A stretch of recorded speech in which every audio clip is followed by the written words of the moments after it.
സാറേ ഞാനിവിടെ വരാം സാറേ. ഏയ് പേനേട്ടാ കയ്യിൽ പിടിച്ചോടാ. സൂക്ഷിച്ച്. അന്ന് വേലുവിന്റെ കൂടെ ആയതുകൊണ്ട് വഴി തെറ്റിയില്ല. കാട്ടിനകത്ത് അങ്ങോട്ടും ഇങ്ങോട്ടും മാറിപ്പോയ പിന്നെ നമ്മൾ എവിടെ ചെന്ന് കയറുമെന്ന് പറയാൻ പറ്റില്ല. പിന്നെ മടങ്ങി പോകാനും പ്രയാസം. ഇങ്ങനെ ഒരു കാട്ടിലാണല്ലോ സാറേ അവൻ ജീവിച്ചത്. അവനെ രണ്ടും കൽപ്പിച്ച് നടക്കുക. അതുകൊണ്ട് അവന്റെ കാടും നാടൊക്കെ ഒരുപോലെ. എന്തോ നിലവിളി ശബ്ദമാണല്ലോ. എന്താ പറ്റി അവലു? പേടിക്കണ്ട സാറേ. സാറേ മൂപ്പിനെ കുത്തിയിട്ട് ആൾ ഓടിക്കളഞ്ഞാ പറഞ്ഞത്. സാറേ ചോദ്യം ചെയ്യലൊക്കെ പിന്നെ ആവാം സാറേ. എത്രയും പെട്ടെന്ന് ഹോസ്പിറ്റലിൽ എത്തിക്കണം സാറേ. ചെറിയൊരു പരസ്യം കിട്ടുന്നുള്ളൂ. സാറേ പേടിക്കണ്ട സാറേ. ഞങ്ങൾ വണ്ടി കൊണ്ടുവന്നിട്ടുണ്ട്. കടത്തിറങ്ങിയാൽ മതി സാറേ. ഞങ്ങൾ പെട്ടെന്ന് ഹോസ്പിറ്റലിൽ എത്തിച്ചോളാം. അമലു നീ വരണ്ട, വീട്ടിലേക്ക് വെക്കോ. മോള് വീട്ടിലേക്ക് പൊക്കോ. സാറ് കൂടെ ഉണ്ടല്ലോ മൂപ്പനെ നോക്കാൻ. എന്താ സാറേ പറ്റിയത്? അതൊക്കെ പറയാം. നമുക്ക് വേഗം വെള്ളം എടുക്കാം. അവിടെ പോലീസിനെ വിവരം അറിയിച്ചിട്ടുണ്ട്. അവരൊക്കെ ഹോസ്പിറ്റലിൽ എത്തിക്കൊള്ളാം. ശരി സാർ. ചേട്ടാ എടുക്കട്ടെ, എടുക്ക ചേട്ടാ, പെട്ടെന്നാവട്ടെ. വീട്ടിലേക്ക് വെക്കോ. മൂപ്പ പേടിക്കണ്ട. എന്താ മോളെ, എന്താ എന്തിനാ ഇങ്ങനെ കിടന്ന് നിലവിളിക്കുന്നേ? മോളെ നിനക്ക് എന്താ പറ്റിയേ? ഒരു കമ്പ കൊണ്ട് കുത്തി. അവൻ തന്നെ വിനായകനോ? അവന് സംസാരിക്കാനൊക്കെ പറ്റുമോ? അവൻ നമ്മളെയൊക്കെ പറ്റിച്ചതാ. ഒരുപാട് പേരെ കൊന്നിട്ടാ അവൻ ഇവിടെ വന്ന് വിളിച്ച് താമസിച്ചത്. അവൻ പറഞ്ഞല്ലേടി, എന്റെ പേര് പറഞ്ഞല്ലേ അവൻ ശരിയല്ലെന്നോ? എന്നിട്ട് നീ കേട്ടോ? എന്നിട്ട് മൂപ്പനൂടെ എടി ചോദിച്ചത് കേട്ടില്ലെന്നോ? എങ്ങനെയുണ്ട് മൂപ്പന്? അവന് വള്ളത്തെ കയറ്റി കൊണ്ടുപോയിരിക്കുക. അന്നിവിടെ വന്നില്ല ഒരു സാറത്തേന്ന് വന്ന്. ആ സാറിന്റെ രണ്ട് കൂട്ടുകാരും കൂടി വള്ളത്തിൽ കൊണ്ടുപോയിരിക്കും അപ്പന്. അപ്പോ തേനിൽ വിഷം കലർത്തിയത് അവനാണോ? ആരും കാണാതെ നമ്മൾ ഒളിപ്പിച്ചു വെച്ചിരുന്ന വിനായകൻ എന്ന് പറയുന്നവനാണോ ഇത് ചെയ്തത്? അവൻ തന്നെ ആയിരിക്കും ഇത് ചെയ്തെന്നാ തോന്നുന്നത്. നാഴികയ്ക്ക് 40 വട്ടവും പേര് പറഞ്ഞതാ അവൻ ചതിയനാണെന്ന്. എന്നിട്ട് എല്ലാരും കൂടെ അവന് തേനും പാലും കൊടുത്ത് എല്ലാവരിൽ നിന്നും മറച്ചു പിടിക്കായിരുന്നു. നിന്റെ അപ്പനും അങ്ങനെ തന്നെയായിരുന്നു. ഞാൻ ഇടയ്ക്ക് സംശയിച്ചപ്പോ എന്നെ വഴക്ക് പറയുമായിരുന്നു. അങ്ങനെയുള്ള നമ്മുടെ നെഞ്ചത്ത് തന്നെ അവൻ കുത്തിയല്ല മോളെ. ഉപ്പിന് വലിയ മുറിവാണോ?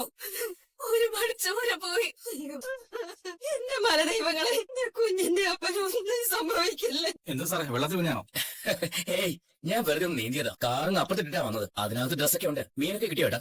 കുറച്ച് സിലോപ്പി ഉണ്ട്. എവിടെ? അതിനകത്തുണ്ട്. ഇതിന് എത്ര ഏട്ടാ? അയ്യോ ഇത് അടുത്ത ഷാപ്പിൽ കൊടുക്കാനുള്ളതാ. എന്നിട്ട് വേണം 2 കുപ്പി കള്ളം വാങ്ങിച്ചോട്ട് പോവാൻ. ചേട്ടാ അതിപ്പോ ഞാൻ പൈസ തന്നാലും കള്ളു വാങ്ങിക്കൂടെ? 1000 രൂപയെങ്കിലും കിട്ടാതെ എങ്ങനെയാ സാറേ കൊടുക്കുന്നേ?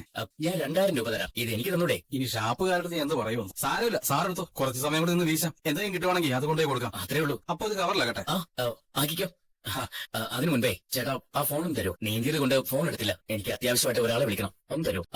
അമലുവിന്റെ കരച്ചിൽ കണ്ടിട്ട് സഹിക്കാൻ പറ്റുന്നില്ല അളിയ. അവളും അബദ്ധം കാണിച്ചല്ലോടാ. അവൾ അവനെ പ്രേമിച്ചെന്നാണ് വെയില് പറഞ്ഞത്. അവള് മാത്രം കുറ്റം പറഞ്ഞിട്ട് കാര്യമില്ല സാറേ. അവനെ പോലെ ഒരുത്തൻ അവനെ പരിചയമില്ലാത്ത ഏതൊരു പെണ്ണിനെയും സംസാരത്തിലൂടെ വീഴ്ത്തിക്കളയും. ഓനെ കണ്ടാൽ ആർക്കും സംശയമൊന്നും തോന്നുന്നില്ലല്ലോ അളിയ. കാണാനും കൊള്ളാം. അപ്പൊ പിന്നെ കാട്ടു താമസിക്കുന്ന പെണ്ണിനെ ഓനെ ഇഷ്ടപ്പെട്ടിട്ടില്ലെങ്കിലല്ലേ അത്ഭുതമുള്ളൂ. എങ്കിലും വേലുവിന് വേണ്ടി പറഞ്ഞു വെച്ച പെണ്ണല്ലടാ അവള്. ഓർമ്മയായ കാലം മുതൽ അവൻ അങ്ങനെ ഒരു അടുപ്പമുണ്ടല്ലോ. അത് മറന്നിട്ട് അവൾ എന്തിനാണ് അവനൊപ്പം പോയത്? അളിയ ആ ദുഷ്ടന്റെ ലക്ഷ്യം ഉണ്ടായിരുന്നു. അവിടെ എത്താൻ ഓൻ ആരെ സ്വാധീനിക്കും, എന്തും ചെയ്യും. അളിയൻ തള്ളിച്ചതച്ചിട്ട് ഓനെ ശവാക്കി വിട്ടില്ലേ? പോരാത്തന് ഓൻ സംസാരിക്കൂല്ലേ മോനെ? അതുകൊണ്ട് അവനെ സാധ്യത. എന്തൊക്കെ പറഞ്ഞാലും കള്ളത്തരമില്ലാത്തൊരു കുടുംബത്തിന്റെ നട്ടലൊടിഞ്ഞു. സാറല്ലേ സാറേ അബദ്ധം കാണിച്ചത്?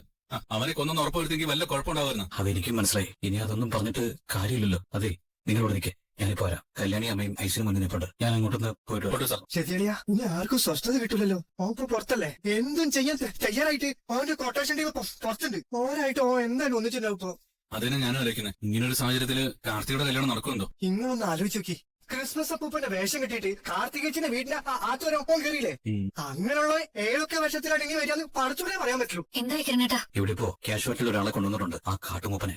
അയ്യോ എന്തുപറ്റി? ഒന്നും പറയണ്ട കല്യാണി. നമ്മൾ ഈ സിനിമയിലൊക്കെ കാണുന്നതിനേക്കാൾ വല്ലാത്തൊരു ലൈഫാണ് ഗംഗയുടേത്. അവൻ അമലുവിനെ സ്വാധീനിച്ച് വേലുവിനെ വിഷമിപ്പിച്ച കഥ ഞാൻ പറഞ്ഞല്ലോ. ഞങ്ങൾ കാട്ടിലെത്തുമ്പോഴേക്കും അവനെ വിശ്വസിച്ചിരുന്ന കാട്ടുമുപ്പൻ കഥകളെല്ലാം അറിഞ്ഞു. അവനെ ചോദ്യം ചെയ്തിട്ട് തല്ലാൻ ഒരുങ്ങുമ്പോ തന്നെ അവൻ തിരിച്ചു തല്ലി. മൂർച്ചയേറിയ ഒരു കാട്ടുകമ്പുകൊണ്ട് മൂപ്പനെ കുത്തകം ചെയ്തു. ഏതാണ്ട് മുക്കാലം തീർന്ന അവസ്ഥയില മൂപ്പൻ ഇവിടെ എത്തിച്ചത്. ഇനി അദ്ദേഹത്തിന്റെ അവസ്ഥ എന്താവും അറിയില്ല. മോൻ പറഞ്ഞു ശരിയാ. സിനിമാ കഥകളെയും വെല്ലുന്ന ഒരു സ്റ്റോറി തന്നെയാ അവന്റെ. അങ്ങനെയാണോ അവൻ പുറത്താണമ്മേ? ഇനിയിപ്പോ കാർത്തിക ചേച്ചിയും ലക്ഷ്മിയമ്മയും ഭയന്നല്ലേ പറ്റൂ. അവനാണെന്ന് ക്രിസ്മസ് ഫാദറിന്റെ വേഷത്തിൽ വന്നെന്ന് ഉറപ്പായി. കിരണേട്ടനോട് ഞങ്ങൾ എല്ലാവരും പറഞ്ഞില്ലേ അവൻ മരിച്ചിട്ടില്ലാന്ന്. അതിലുപരി നിന്റെ സ്വപ്നമാണ് എന്നെ അത്ഭുതപ്പെടുത്തുന്നത്. അതിപ്പോ യാഥാർത്ഥ്യമായിരിക്കുക. ഇനിയിപ്പോ കാർത്തികയും ലക്ഷ്മിയമ്മയും അല്ല, എല്ലാവരും സൂക്ഷിക്കണം. പ്രത്യേകിച്ച് നീ രാത്രി യാത്രകളൊക്കെ ഒഴിവാക്കണം മോനെ. രാത്രിയായാലും പകലായാലും സംഭവിക്കാനുള്ളത് സംഭവിച്ചു.